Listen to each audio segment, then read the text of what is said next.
ఇప్పుడు అర్థమైందా ఈ ఇంట్లో తన స్థానం ఏంటో? అయ్యో మీరు ఏ మాధవి కాపవేను, ఇప్పటికే అనవసరంగా చాలా చేశారు. మీకు అసలు బుద్ధి అనేది ఉందా లేదా? ఇలా పెదబాబు గారితో గొడవ పడుతున్నారు. మీరు చేయాల్సిన గొడవంతా చేసేశారు. ఇక ఇక్కడి నుంచి దయచేయండి మీరంతా, లేదంటే బాబు గారికి కోపం వచ్చిందంటే మిమ్మల్ని విడిచిపెట్టరు. జాగ్రత్త. అలా చూస్తావేంటే, బయలుదేరు.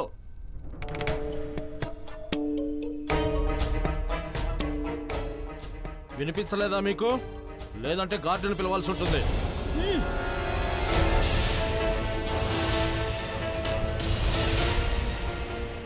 మీరెవ్వరిని పిలాల్సిన అవసరం లేదులేండి, వెళ్ళిపోతాం. కానీ ఒక్క మాట వినండి, ఏ ఇంట్లో మాకు గౌరవం దక్కలేదో ఇక నుంచి ఆ ఇంట్లో మా అమ్మాయి పని చేయదు.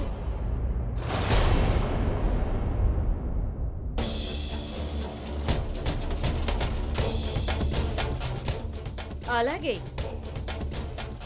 కానీ ముందు మీ అమ్మాయినైతే అడిగి చూడండి, తను పని మానేయాలనుకుంటుందో లేదోనని. అమ్మా సంతోషి, చెప్పు వీళ్ళకి, నీ వాళ్ళ పరువు తీసిన ఇంట్లో పని చేయనని చెప్పేశాయి.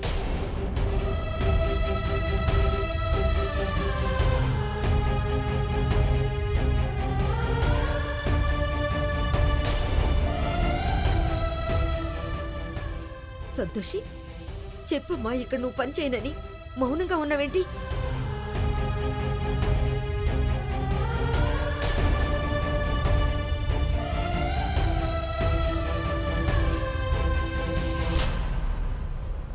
పెద్దమ్మ, నేను ఇక్కడే పనిచేస్తాను.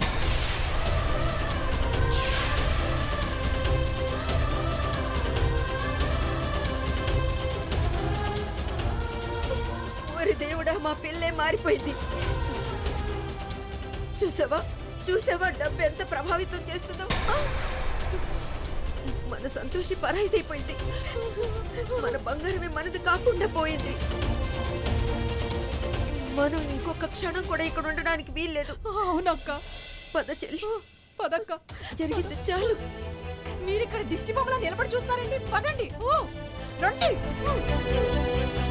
దిష్టి బొమ్మలా నిలబడ్డారంటే పదండి, వెళ్దాం.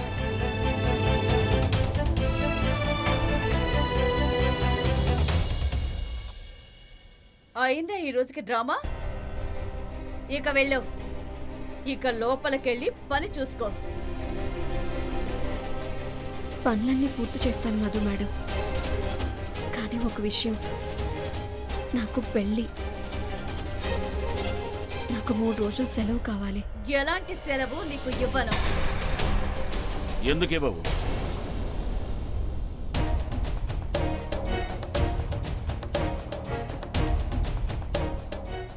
తను వెళ్తుంది, తను తప్పకుండా వెళ్తుంది.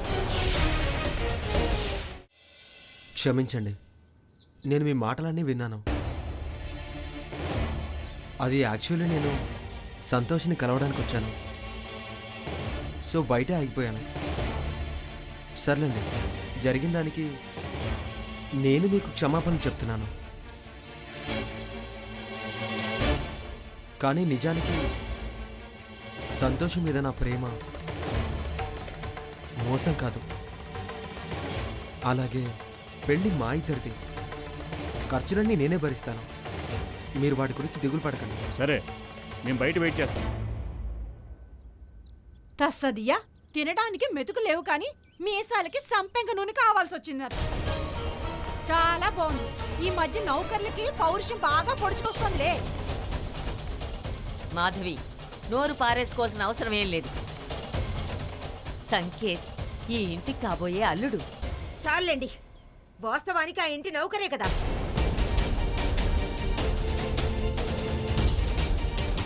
అదృష్టం బాగుండి మేము కానుకలు తీసుకుని ఇంటికి వెళ్ళాం, లేదంటే మాకు ఈ విషయం తెలిసేదే కాదు. మన ఇంటికి మహారాజులా వద్దాం అనుకున్నాడు, కానీ బికారి కూడా పనికిరాడు. నిజమే చెప్పావక్క, మన అదృష్టం బాగుండి భగవంతుడు మనల్ని కాపాడాడు. లేదంటే వీడు మనకి పూర్తిగా క్షవరం చేయడానికి అన్ని సిద్ధం చేసేసుకున్నాడు. ఇదిగో సంకేత్ బాబు, ఎలాగూ మమ్మల్ని వెర్రివాళ్ళని చేశావు. మళ్ళీ ఇప్పుడేం చేయాలని వచ్చావు? ఏం లేదు, అది నేను సంతోషాన్ని కలవడానికి వచ్చాను. నేను తర్వాత కలుస్తానండి. ఇక వెళ్ళొస్తాను. నమస్తే.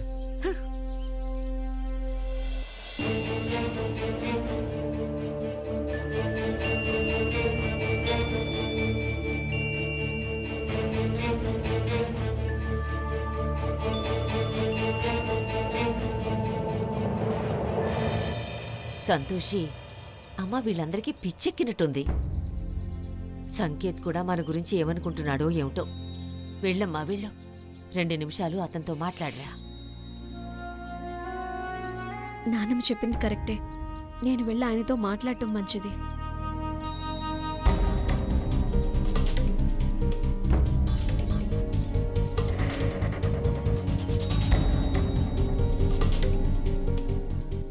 సంకేత్ గారు,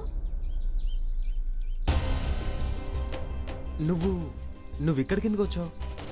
మా ఇంట్లో వాళ్ళు మిమ్మల్ని అన్ని మాటలు అన్నందుకు దయచేసి క్షమించండి. లేదు లేదు, నువ్వు క్షమాపణ చెప్పాల్సిన అవసరమే లేదు. ఇందులో నీ తప్పేముందని? ఇన్ఫ్యాక్ట్ ఇందులో ఎవరి తప్పు లేదు. నిజానికి జరిగిందంతా అపార్థం చేసుకోవడం వల్ల జరిగింది. అందుకే నేను నీ క్షమాపణలు చెప్తున్నాను. ఎందుకంటే నా కారణంగానే మీ ఇంట్లో వాళ్ళు అన్నని మాటలు అన్నారు. సంతోషి,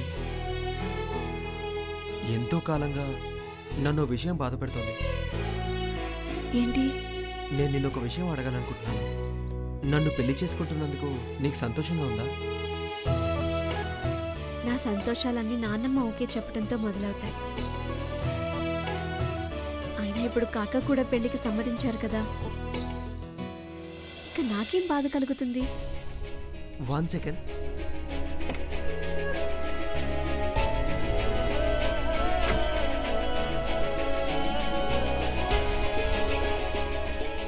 ఇదేంటి?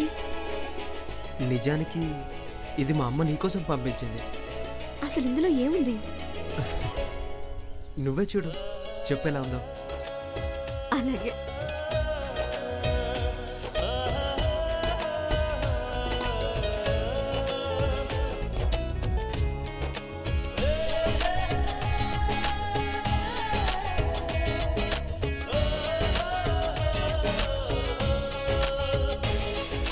పెళ్లి చీర చాలా బాగుంది. చాలా చాలా బాగుంది. మీ అమ్మగారికి థ్యాంక్స్ చెప్పండి. అన్నట్టు అత్తయ్యని ఎప్పుడు కలవచ్చు? ఆవిడ్ని కలవాలనిపిస్తుంది. ఆవిడకి నిన్ను కలవాలనుంది. కానీ ఇదంతా ఎంత హఠాత్తుగా జరిగిందంటే తను రాలేకపోయింది.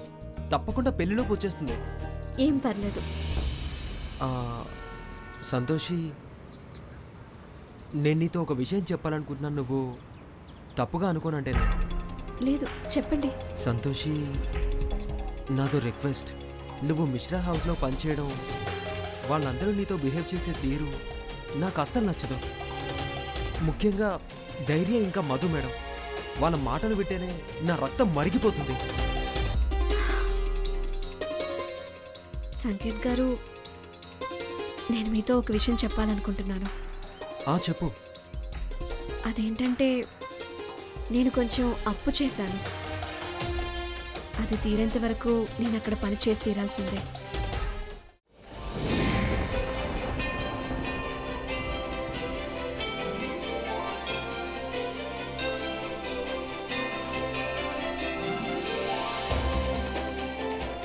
ఇలాలో ఏ కన్నెకి ఇలాంటి పతి రాడనిపించే వరుణ్ణే వరముగా ఇవ్వండి.